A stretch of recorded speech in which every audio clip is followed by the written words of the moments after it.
চিকিৎসা নিতে অনেক বাংলাদেশি ছুটে যান কলকাতায়। তবে বাংলাদেশের কোন রোগীকে চিকিৎসা সেবা না দেওয়ার ঘোষণা দিয়েছে পশ্চিমবঙ্গের উত্তর কলকাতার JN রায় হাসপাতাল। বাকি সব হাসপাতালকেও একই পথ হাঁটার অনুরোধ জানিয়েছে তারা। ভারতের একাধিক গণমাধ্যমের খবরে এই তথ্য নিশ্চিত করা হয়েছে। মরণাপন্ন হলেও বাংলাদেশি রোগীদের সেবা মিলবে না সেখানে। অনির্দিষ্টকালের জন্য চালু হয়েছে এমন নিষেধাজ্ঞা। সরকার পরিবর্তনের পর থেকেই যেন জটিল হচ্ছে বাংলাদেশ ভারত সম্পর্ক। সে জটিলতার মাঝেই এমন ঘোষণায় তোলপাড় দুই বাংলায়। কিন্তু কেন এমন কঠোর সিদ্ধান্ত JN রায় হাসপাতালের? কারণ হিসেবে কোন যুক্তি দাঁড় করালেন কর্তৃপক্ষ? তবে কি পশ্চিমবঙ্গে বাংলাদেশিদের চিকিৎসা সেবা পুরোপুরি বন্ধ হওয়ার পথে?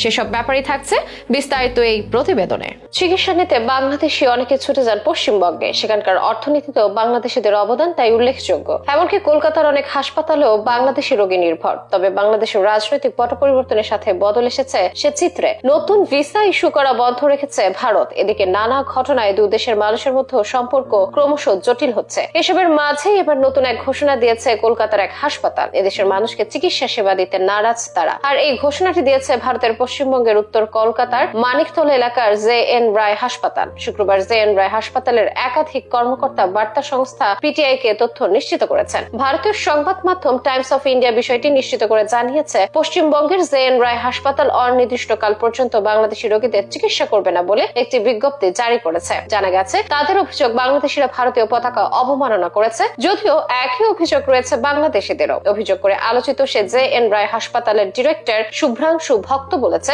এই বাংলাদেশ স্বাধীন হওয়ার পেছনে আমাদের দেশের লাখ লাখ সৈনিকের রক্ত ঝরেছিল। আজ সেই দেশে আমাদের দেশের জাতীয় পতাকার অবমাননা করা হচ্ছে। জাতীয় পতাকাকে পায়ের তলায় পদদলিত করা হচ্ছে। অতএব তাদের সঙ্গে আমাদের এই ভাব ভালোবাসা দেখানোর কোনো কারণ নেই। তাই এখন থেকে বাংলাদেশি রোগীদের চিকিৎসা সেবা বন্ধ থাকবে এই হাসপাতালে। একই সাথে বাংলাদেশি সংখ্যালঘুরা সঠিক সম্মান পাচ্ছে না বলে অভিযোগ তাদের। এজন্য নিজেরা বাংলাদেশিদের চিকিৎসা সেবা বন্ধ রাখার পাশাপাশি অন্য হাসপাতাল কর্তৃপক্ষকে একই নির্দেশ জারি করতে জানান শুভ্রাংশু। তিনি আরো বলেন, চিকিৎসা সেবায় যারা রয়েছেন তাদের সবারই সিদ্ধান্ত নেওয়া উচিত, কারণ সবার ঊর্ধ্বে আমাদের এই দেশ। বাংলাদেশে যেটা হচ্ছে সেটা একদমই কাম্য নয়, সেটা অমানবিক। এই পরিস্থিতিতে দাঁড়িয়ে তাদের পরিষেবা দেওয়ার কোনো দরকার নেই। এমন ঘোষণার নেপথ্যে সাম্প্রতিক এক কাণ্ড জড়িয়ে। সম্প্রতি বাংলাদেশের বিভিন্ন বিশ্ববিদ্যালয় ক্যাম্পাসের মাটিতে ভারতের পতাকার নকশা এঁকে সেটির উপর হেঁটে প্রতিবাদ জানানো হচ্ছে। এমন ছবি ও ভিডিও সামাজিক যোগাযোগ মাধ্যমে ছড়িয়ে পড়ে। যদিও এসবের সত্যতা যাচাই করা যায়নি, তবে এটার ভিত্তিতে কঠোর সিদ্ধান্ত নিয়েছে JN রায় হাসপাতাল। বলে রাখা ভালো, ভারতের মতো একই অভিযোগ আছে বাংলাদেশেরও। তাই এটাকে কেন্দ্র করে এমন ঘোষণা